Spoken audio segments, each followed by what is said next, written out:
정말로 끝까지 가는구나, 이 영화가.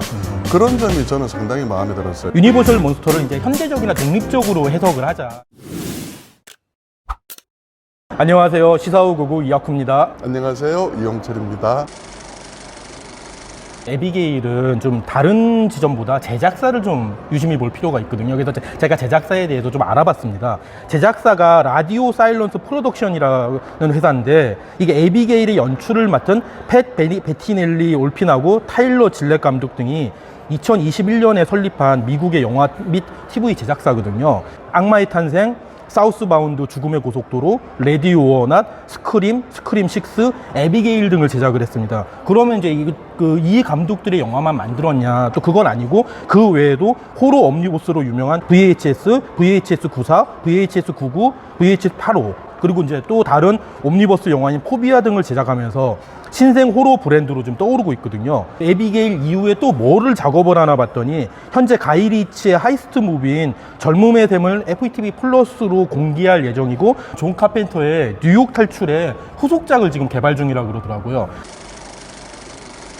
뭐 영화를 보기 직전에 이 영화가 그 1930년대 유니버설에서 만든 그 드라큘라의 딸의 리메이크라고 해서 저는 이게 무슨 소리냐 해서 놀랐어요. 그래서 뭐 제가 그 영화를 본 지 하도 오래되긴 했지만, 그 영화의 지금 역사적 가치라고 하면 영화 자체를 그렇게 잘 만든 건 아닌데, 그 뱀파이어 그 장르가 70년대 60년대 지나면서 그 레즈비언 장르와 결합을 해서 좀 특이한 면모를 보여주는데, 그런 레즈비언 장르 발전의 맨 첫 번째 영화가 그 드라큘라의 딸이에요. 그래서 그 뭐 그런 어떤 역사적 가치가 있는 작품인데, 뭐 결론을 말씀드리면 이번에 만든 에비게일은 리메이크라고 하지만 유니버설이 그냥 쓸데없이 그냥 자기 예전에 만든 영화를 팔기 위해서 했다는 말이라는 생각이 들 정도로,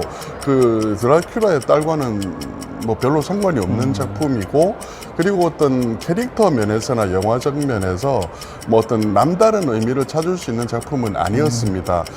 그럼에도 불구하고 제가 영화를 재미있게 본 것은, 그 되게 영화 중반까지는 예고편에서 본 내용과 거의 비슷해서 뭐 많이 예상되는 결론이잖아요. 그런데 그 이후에 영화가 끝까지 이제 전개되는 과정에서 정말로 끝까지 가는구나, 이 영화가. 그런 점이 저는 상당히 마음에 들었어요. 그러니까 끝났습니다. 유니버셜이 드라큘라 전설의 시작이나 미이라로 다크 유니버스라고 야심차게 시작했다가 그냥 말아먹고서 바로 인비저블맨하고 램필드 등으로 이제 방향을 선회를 했는데, 제가 볼 때는 이제 그거죠. 유니버셜 몬스터를 이제 현대적이나 독립적으로 해석을 하자. 뭐 그 유니버스라는 개념으로 묶지 말자 해가지고 나와서, 이번에 아까 그 이용철 평론가님 말씀하셨다시피 이번 에비게일은 드라큘라의 딸의 이제 리메이크처럼 해가지고 이제 설정을 가져와서 시작을 했다 그러더라고요. 근데 이제 만들어진 걸 보면 드라큘라의 딸만 나오는 거죠. 딴 내용은 하나도 없고. 근데 저는 좀 이거를 보고 나서 다시 봐야 되겠다고 생각해서 어젯밤에 봤는데 약간 좀 놀라운 면은 있더라고요. 그러니까 말씀하셨던 그 레즈비언의 코드도 있지만, 이 드라큘라의 딸이 아버지 드라큘라한테 벗어나고 싶어하는 어떤 설정, 그게 이번 에비게일에도 그게 약간 남성으로 들어가서 녹아져서 그 드라큘라의 딸은 아버지를 벗어나고 싶은 딸이었다면은 이번에 어떤 유해한 남성성에서 벗어나고 싶어하는 그런 모습,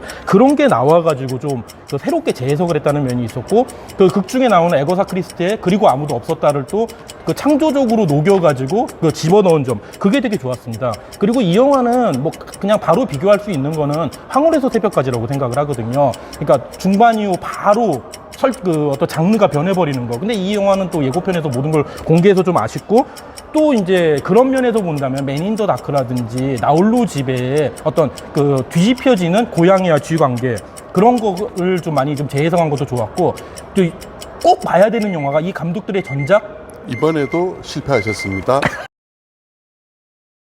별점은 한 3개 정도 줄 수 있을 것 같아요. 이게 별점이 더 높게 주고 싶었는데, 아쉬운 점은 이 영화가 호러 코미디라고 표방은 돼 있는데, 호러로서 보기에도 되게 애매한, 그러니까 좀 고어한 면이 좀 더 가야 되고 되게 어둡게 가야 될 면이 있는데, 가다가 멈추고 또 초반부, 초중반은 코미디로 가다가 그게 이제 멈추는. 그러니까 초중반까지는 코미디로 가고 후반에는 갑자기 진지해지는데 그런 면에서 보면은 예를 들면 황혼에서 새벽까지처럼 만들었으면 저는 4개를 주고 싶은데 그러지 못한 점이 좀 아쉽더라고요. 그러니까 애매한 타협을 했다고 생각을 하고 고어한 거를 좋아하는 사람들은 소울을 보는 거고 호러 코미디를 좋아하는 사람들은 메간 같은 거를 보는 건데 이게 중간에 애매하게 섞여 있어서 관객층이 좀 불분명한 측면이 있거든요. 그래서 저는 흥행은 하기 쉽지 않겠다는 생각이 듭니다. 별 3개를 주도록 하겠습니다. 말씀하신 것처럼 조금 더 참신함을 가했으면 점수를 좀 더 높일 수 있었는데 좀 재미있게 봤음에도 뭔가 좀 모자란다는 생각을 했습니다. 그래서 별 3개 정도 줬고요. 말씀대로 저도 이 영화는 흥행이 좀 그렇게 희망적이지는 않다고 보입니다. 그러니까 좀 그러니까 예상치를 벗어나는 과격함 이런 거는 그런 걸 좋아하시는 분이라면 뭐 좀 재밌게 볼 수 있겠습니다만 그런 관객층이 그렇게 많을 것 같지는 않아서 저는 그렇게 낙관적으로 예측을 할 수는 없을 것 같습니다. 이 감독들의 전작 레디오낫이 지금 그 디즈니 플러스에서 서비스를 하고 있거든요. 당시에 그 저는 못 봤습니다. 20세기 폭스에서 이제 제작을 해서 그 만든 영화인데 그 설정을 보면은 아주 부호의 집안에 그 시집을 간 여자가 어떤 게임을 하는데 그 게임의 카드에 나온 게임을 해야 되거든요. 근데 그 카드에 나온 게임이 숨바꼭질인데 그 술래를 죽이는 거예요. 그러니까 그 카드대로 무조건 게임을 해야 되는데 하필 가장 나쁜 게임이 나와가지고 그러면은 이 영화 이번에 에비게일하고 어떻게 연결이 되냐면은 생존하려는 여성 그 다음에 어떤 갇힌 공간 그런 측면에서 좀 연결이 되고 아마도 이번에 이 프로젝트를 유니버셜에서 맡길 때 이 감독들의 전작을 보고서 그 드라큘라의 딸의 레디오낫을 섞어서 어떻게 보면 좀 창조적으로 재해석을 할 수 있겠다. 그렇게 해서 만들어진 프로젝트 같더라고요. 네, 되게 유사한 점이 예, 보이네요. 그래서 그 영상을 보신 분들 중에 레디오낫을 안 보신 분들이라면 꼭 보시길. 아, 너무 재밌습니다. 그거.